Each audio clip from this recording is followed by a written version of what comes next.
राजा विक्रमादित्य भारत के महान शासकों में एक थे। उन्हें एक आदर्श राजा रूप में देखा जाता है। अपनी बुद्धि, अपने पराक्रम, अपने जुनून से इन्होंने आर्यावर्त के इतिहास में अपना नाम अमर किया है। इनके पराक्रम की सैकड़ों कहानियां हैं जिसे सुनकर कड़े समय में लोगों को हौसला मिलता है। इन कहानियों के अलावा में दो और रोचक प्रसंग हैं, बैताल 25 और सिंहासन 32।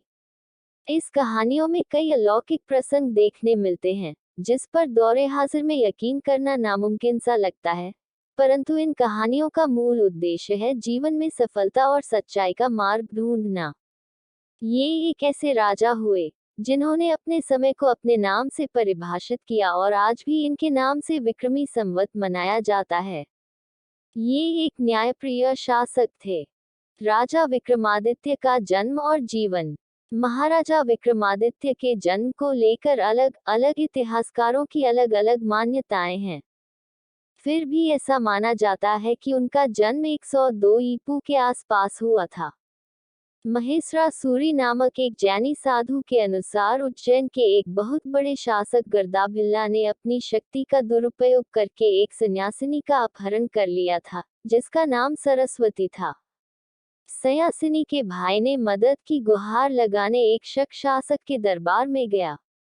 शक शासक ने उसकी मदद की और युद्ध में गर्दाभिल्ला से उस सन्यासिनी को रिहा कराया।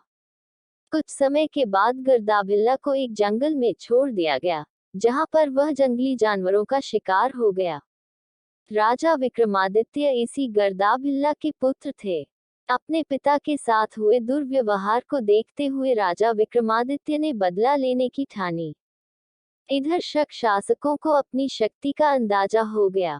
वो उत्तरी पश्चिमी भारत में अपना राज्य फैलाने लगे और हिंदुओं पर अत्याचार करने लगे। शक शासकों की क्रूरता बती गई। सन 78 के आसपास राजा विक्रमादित्य ने शक शासक को पराजित किया और करूर नाम के एक स्थान पर उस शासक की हत्या कर दी। करूर वर्तमान के मुल्तान और लोनी के आसपास पड़ता है। कई ज्योतिषी और आम लोगों ने इस घटना पर महाराजा को शिकारी की उपाधि दी और विक्रमी संवत की शुरुआत हुई। इसके साथ एक और प्रसंग जुड़ा है। एक जैन ऋषि के अनुसार शकों को हारने के बाद राजा विक्रमादित्य स्वयं शालिवाहन नामक एक राजा से हार गए थे और इन्होंने 78 की स्थापना की, परंतु ऐसा माना गया है कि दोनों कालों के बीच लगभग 135 साल का अंतर है, अतः दोनों राजा समकालीन नहीं हो सकते। राजा विक्रमादित्य की गौरव गाथाएं। बृहत कथाओं में इनकी काफी गौरव गाथाएं संग्रहित हैं।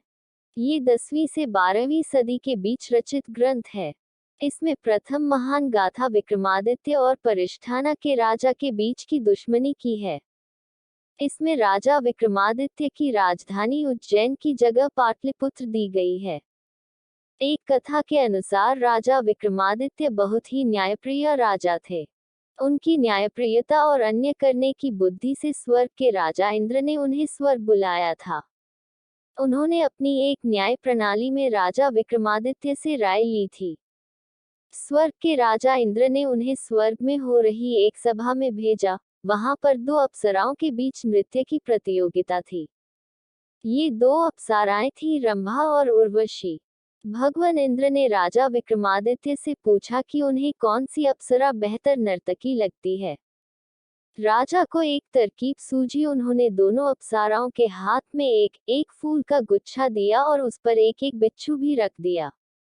राजा ने दोनों नर्तकियों को कहा कि नृत्य के दौरान ये फूल के गुच्छे यूं ही खड़े रहने चाहिए। रंभा ने जैसे ही नाचना शुरू किया उसे बिच्छू ने काट लिया। रंभा ने फूल का गुच्छा हाथ से फेंक कर नाचना बंद कर दिया। वही दूसरी तरफ जब उर्वशी ने नाचना शुरू किया तो वह बहुत ही अच्छी तरह अति सुंदर मुद्राओं में नाची। फूल पर रखे बिच्छू को कोई तकलीफ नहीं हो रही थी, जो बहुत आराम से सो गया और उर्वशी को बिच्छू का डंक नहीं सहना पड़ा। राजा विक्रमादित्य ने कहा कि उर्वशी ही बहुत काबिल और रंभा से बेहतर नर्तकी है।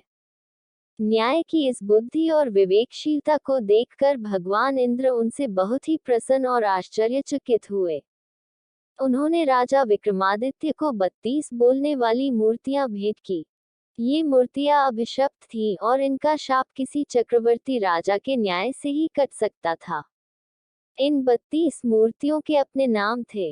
इनके नाम क्रमशः रत्न मंजरी, चित्रलेखा, चंद्रकला, कामकंदला, लीलावती, रविभामा, कौमुदी, पुष्पवती, मधुमालती, प्रभावती, त्रिलोचना, पद्मावती, कीर्तिमती, सुनैना, सुंदरवती, सत्यवती, विद्यती, तारावती, रूपरेखा, ज्ञानवती, चंद्रज्योति, अनुरोधावती, धर्मवती, करुणावती, त्रिनेत्र, मृगनयनी, वैदेही, मानवती, जयलक्ष्मी, कौशल्या, रानी रूपवती थे। इन प्रतिमाओं की सुंदरता का वर्णन समस्त ब्रह्मांड में विख्यात था। राजा विक्रमादित्य की गाथाएं संस्कृत के साथ कई अन्य भाषाओं की कहानियों में भी देखने मिलते हैं। उनके नाम कई महागाथाओं और कई ऐतिहासिक मीनारों में देखने मिलते हैं, जिनका ऐतिहासिक विवरण तक नहीं मिल पाता है। इन कहानियों में विक्रम बेताल और सिंहासन बत्तीसी की कहानियां अति रोचक, महत्वपूर्ण और ज्ञानवर्धक है। इन कहानियों में कहीं कहीं अलौकिक घटनाएं भी देखने मिलती हैं। इन घटनाओं पर हालांकि 21वीं सदी में विश्वास करना कुछ नामुमकिन सा लगता है, लेकिन इन कहानियों का मूल सरोकार न्याय की स्थापना से था। बेताल पच्चीसी में कुल 25 कहानियां हैं और सिंहासन बत्तीसी में कुल 32 न्यायपूर्ण कहानियां हैं। बेताल पच्चीसी में एक बेताल की कहानी है। एक साधु राजा विक्रमादित्य को उस बेताल को बिना एक शब्द कहे पेड़ से उतार कर लाने को कहता है। राजा उस बेताल की तलाश में जाते हैं और उसे ढूंढ भी लेते हैं। बेताल रास्ते में हर बार एक कहानी सुनाता है और उस कहानी के बीच से एक न्यायपूर्ण सवाल पूछता है। साथ ही विक्रम को ये श्राप देता है कि जवाब जानते हुए भी न बताने पर उसका सर फट जाएगा। राजा विक्रमादित्य न चाहते हुए भी उसके सवाल का जवाब देते हैं।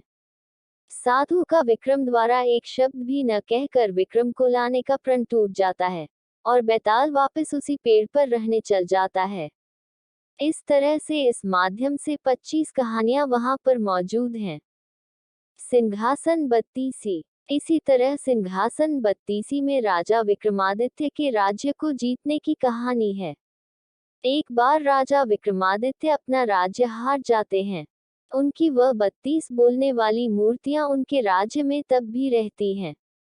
वह मूर्तियां राजा भोज से अलग अलग कहानियां सुनाकर सवाल करती हैं और राजा भोज को सिंहासन पर बैठने से रोकती हैं। राजा इस तरह 32 कहानियों से निकले सवालों का जवाब देता है और अंततः सिंहासन जीतने में सफल हो जाता है। नवरत्न। राजा विक्रमादित्य के दरबार में 9 बहुत महान विद्वान थे, जो कि धन्वंतरी, क्षपनका, अमसिम्हा, शंखु, खाताकर पारा, कालिदास, भट्टी, वररुचि, वरामिहिर थे। ये सभी अपने अपने क्षेत्र के महान विद्वान थे। वरामिहिर आयुर्वेद के महान ज्ञाता थे, कालिदास महान कवि, वररुचि वैदिक ग्रंथों के ज्ञाता, भट्टी राजनीतिविद थे। भविष्यत पुराण की मान्यताओं के आधार पर भगवान शिव ने विक्रमादित्य को पृथ्वी पर भेजा था। शिव की पत्नी पार्वती ने बेताल को उनकी रक्षा के लिए और उनके सलाहकार के रूप में भेजा।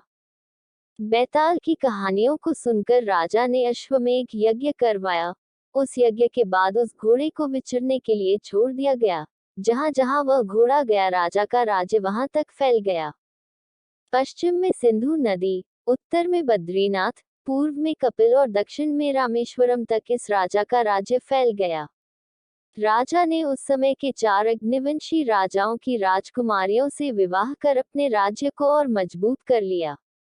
राजा विक्रमादित्य द्वारा स्थापित राज्य में कुल 18 राज्य थे। विक्रमादित्य की इस सफलता पर सभी सूर्यवंशी खुश थे और चंद्रवंशी राज्यों में कोई खुशी नहीं थी। इसके बाद राजा ने स्वर्ग का रुख किया। ऐसा माना जाता है कि राजा विक्रमादित्य कलियुग के आरंभ में कैलाश की ओर से पृथ्वी पर आए थे। उन्होंने महान साधुओं का एक दल बनाया जो पुराण और उपपुराण का पाठ किया करते थे।